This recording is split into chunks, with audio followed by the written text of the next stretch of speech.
It's tea time.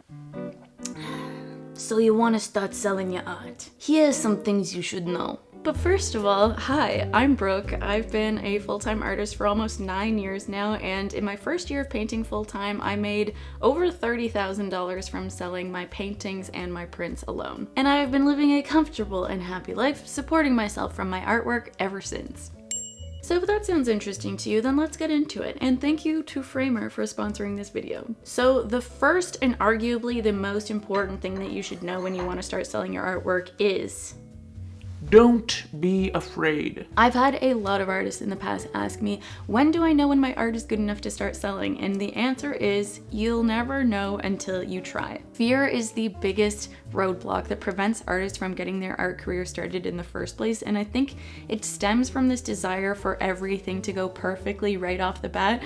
But that is just very unrealistic. You're going to experience some form of failure when you start putting your artwork out there and trying to earn money from it. But I encourage you to take that information as comforting, because then when you inevitably do experience this failure, you'll know that it's just part of the process. And the most important thing is to just keep carrying on. Do not let your fear of failure stop you from crossing the starting line. The second thing you should know is that you can sell your practice. Practice makes perfect is probably the most cliche piece of advice that you could ever give, but it's also true. The best way for an artist to improve their work is to deliberately and purposefully practice as much as possible. Dare I say it?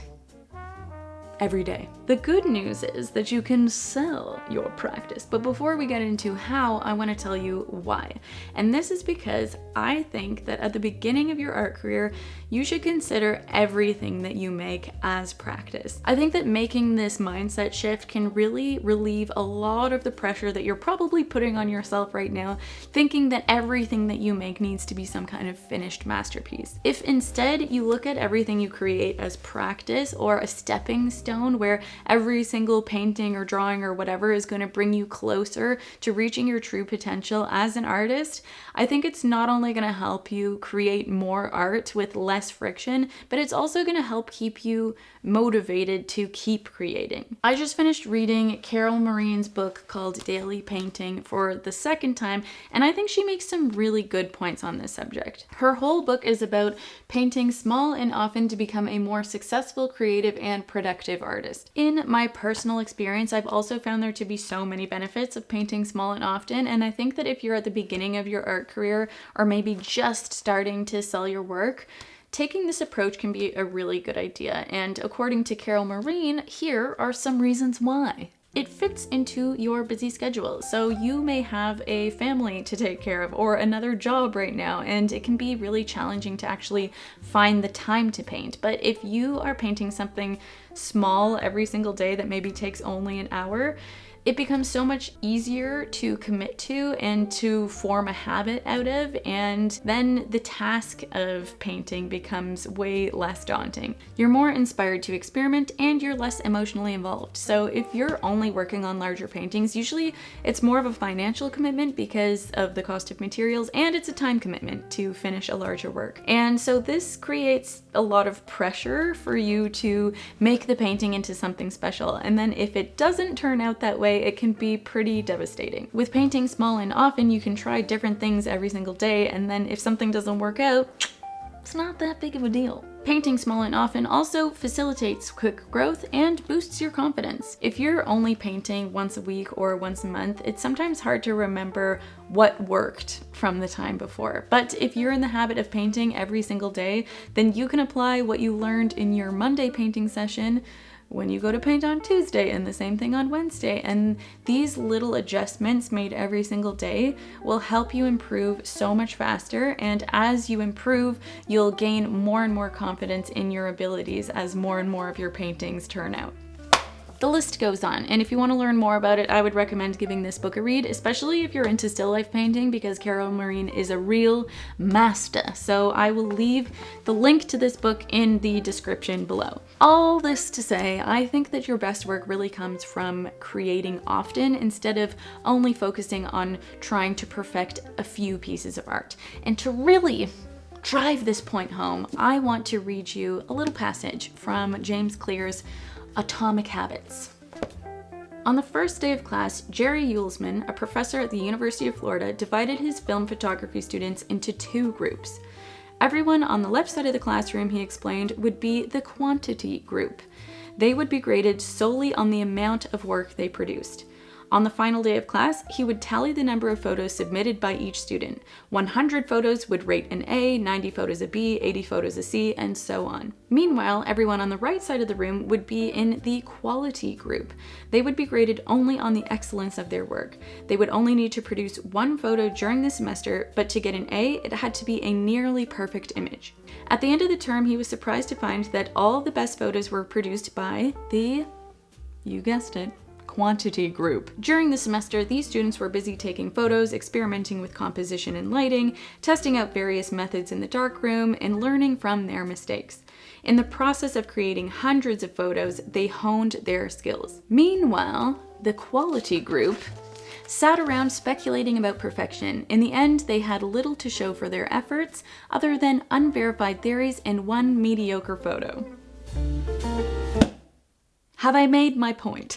Good. So we're focused on practicing as much as we can, and now let's get into how we can sell that practice. Good news, there are a lot of ways in this day and age that you can sell your artwork, so I invite you to sit back, listen to all of them, and see which one you think would be a good fit for you. Here we are going to cover selling your work in person and selling your work online. So selling your art in person, there are a few ways that we can do this. There are art markets, art festivals, art fairs, art conventions.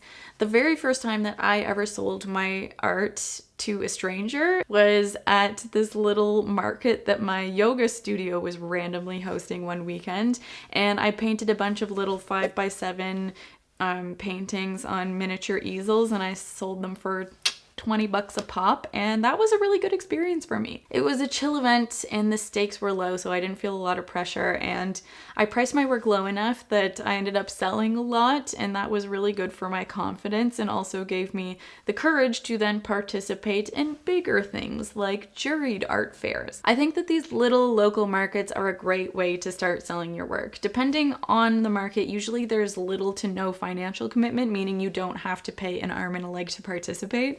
So for example, this yoga studio market I participated in, I just asked them if I could be a vendor, and they were like, yeah, sure. And I just brought a fold out table and set up my little display, and bada boom, bada bing. I think it's also a great way to experiment because you can look around and see what other artists are charging for their work. You can also get an idea of what of your work is attracting the most attention. So for example, maybe you're experimenting with different subject matter, and maybe this certain subject is attracting the most attention, and that can also give you clues as to what direction perhaps you should lean into in the future. And you can also see if you've priced your work accurately. So for example, with this little yoga market, I sold out of all of my 5x7 paintings, which probably indicated that they were priced a little bit too low and that I could raise the price the next time around, which I did. If you're wondering, how do I find things like this? Then I would just recommend putting your spectacles on and doing a little Google search, okay? Do a little bit of research. You can ask other artists in your area, see what's up. Some shows might be juried, which means that you have to submit your application for the show ahead of time, and then your work will be reviewed by a panel of jurors, and then they will decide whether or not you can participate. And there are also art conventions, which I personally don't have a lot of experience with, but I think that this is a great option if you already have a specific niche. So for example, I have an artist friend who does a lot of fantasy work, and she does really well at Lord of the Rings conventions or Comic-Con and things like that. So if you want to go this route of participating in these in-person events, then I would recommend just doing a bunch of research, seeing which ones you want to apply to, get your applications in early, have a plan for the year to see how many you're gonna do, and make sure that you can build up your inventory and be prepared for each and every one. You should also consider the cost associated with participating in a particular event, and then just do what makes sense for you financially. And don't be discouraged if you get rejected, okay? Because it's happened to me, all right? I've been rejected from some juried shows in the past, and listen, It sucks, but you can't let it stop you, because I wouldn't be where I am today if I did. Another way of selling your work in person is through a gallery. So every gallery has a specific vibe, or like the kind of work that they want to exhibit. And if you think that there's a local gallery in your area that maybe fits the vibe of your work, then shoot them an email or go by with your portfolio. Working with galleries is a great kind of hands-off approach to selling your art, because you're basically putting the marketing responsibilities on the gallery while you can then focus on creating the work. But a downside to working with galleries is that you have to share the profit. So galleries usually take around a 50% commission is pretty standard off of the sale of your art. And if you are just starting to sell your work, then chances are your prices aren't going to be like super high. So it might not make the most amount of sense to be sharing the profits right off the bat. But that being said, if this is the route that you want to go in, by no means I am not discouraging you. But if you're looking for maybe an alternative, let's get into the online sales. Online selling your work online. The first couple years of my art career, I was mostly selling my work in person at art shows and festivals. But then once I started building an audience on social media, I then transitioned to selling my work exclusively online. And I've been doing that for the past 6-ish years. Being an artist in this digital age that we live in is honestly a blessing, but it can also be a little bit of a curse. It can be very challenging, which is why I want to take a moment to introduce to you the sponsor of this video, Framer. I think it's really important as an artist, whether you're selling your work online or in person, to have a place on the internet where people can go to see your work. Whether you want to call it a website or an online portfolio, Framer is a design and prototyping tool that allows you to create interactive and responsive websites with no code needed, which is super helpful when you have absolutely no coding experience. I find it really helpful to use Framer to visualize marketing ideas for unique projects that might not have anything to do with my painting. So for example, my handmade jewelry. And I know that we have all been intimidated by a blank canvas before, and it's also no different when you're starting a web page, which is why the new Wireframer tool is so very useful. With the help of AI, it is designed to give you a tailored layout that you can then tweak and customize directly on the Framer canvas. This saves you a lot of time, as creating layouts from scratch can be pretty time consuming. Having a starting point already set for you gives you time for the fun stuff, the customization. So let's try it out. Here we can write a prompt or pick from one of the presets. For example, I want to generate a landing page for my handmade jewelry. Generation is really fast, and the output is designed to be fully responsive and directly editable. After your first generation, Wireframer will suggest tweaks that will help you discover more possible layout variations. I think I would like some more information on materials here, and some frequently asked questions would be good. Let's throw in some testimonials. And with some personal customization,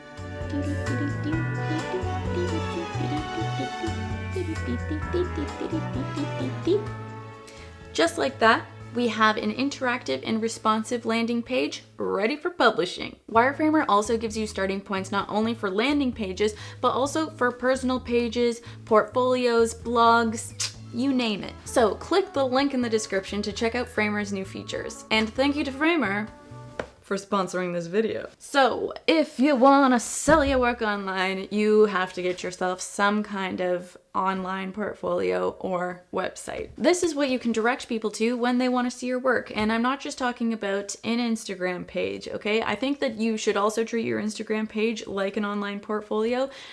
But I think that if you really want to start taking your art career seriously, get yourself a domain name, baby. That is what says I'm a professional. Oh, you want to see my work? Just head to brookecormier.com. And listen, at this point, I wouldn't even say that it's completely necessary for you to have like e-commerce all set up on your site, meaning like people can actually go and purchase the work directly off of your website. For the first like year and a half, I didn't have that. I just built my website on some free or very cheap website builder because I wasn't ready to invest a lot of money into it yet. And I just had a contact page and it said like, oh, if you're interested in a painting, just like send me an inquiry and we'll sort it out. And then we would do the transaction later via like e-transfer, PayPal or whatever. And that worked out just fine. I think that it is an extra step for your customer to buy the work, to have to reach out to you first. But if they're really serious about purchasing your work, it's not going to be a problem for them. But here I'd like to point out one of the big differences of selling your work in person versus selling your work online. When you sell your work in person, you are relying mostly on foot traffic. So those are the people who are physically walking by your tent at an art fair or your booth at an art convention or walking through the gallery that your art is hanging in. And it's usually like the event itself, like the convention or the fair or whatever, that is attracting that audience who will then hopefully be the customers who will be buying your work. But it's a different ballgame when you sell your work online. Foot traffic becomes eyeballs behind a tiny black screen, and the event that they are attending is usually a social media app. So here I'm specifically talking about using social media as a way to market your art, which is what I've been doing for most of my career. And there are a lot of benefits, like connecting with hundreds of thousands of people who are interested in my art, not having to share any of the profits, being my own boss and having complete control over my schedule, and having the freedom to create whatever I want and present it to the world however I want. But there's also a cons list, because the cold hard truth of it is that in an online world, you really have to fight for attention. And this can take a lot of time and energy and patience and, frankly, thick skin. I won't sugarcoat it. I think that marketing your own work online can be really exhausting work, but for me personally, I have found it to be worth it. However, I think that there is a little bit of a middle ground here, which I personally don't have too much experience with, so I can't talk about it in depth, but that would be something like Etsy or like an online art auction website such as Daily Paintworks, which is a site that was founded by Carol Marine, who I talked about earlier. Basically, these websites already have an audience and they attract the customers for you. So your work is categorized, people can search for a specific thing that they're looking for, and if their wishes line up with your work at the right price point, you got yourself a sale. I myself had an Etsy shop, and truthfully, it was very unsuccessful.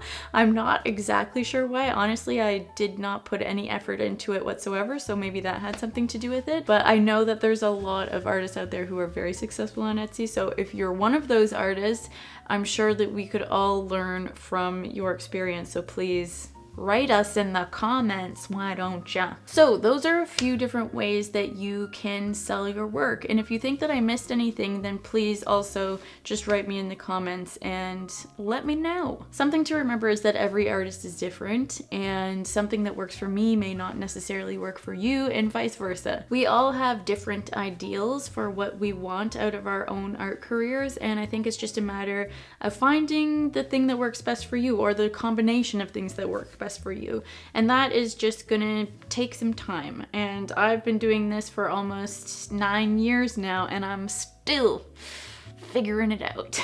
But at the end of the day, if your goal is to become a better, more successful artist, I think that the main takeaway from this video would be just to create as much as possible, and also have the confidence in yourself to keep persevering even when the hardships inevitably come your way. After all, when the going gets tough, the tough get going. Thank you so much for watching this video. If you found it helpful, please consider subscribing to my channel. And every like, comment, subscribe, all that kind of stuff really helps me out. I'm a one-woman show doing this all by myself, but I have a lot of experience and knowledge to share, and I'm excited to do that, and I will be making videos every other week. So with that being said, I hope that I see you in the next one, and I hope that you're having a fantastic day, and yeah, I'm Brooke Cormier, and I'll see you next time.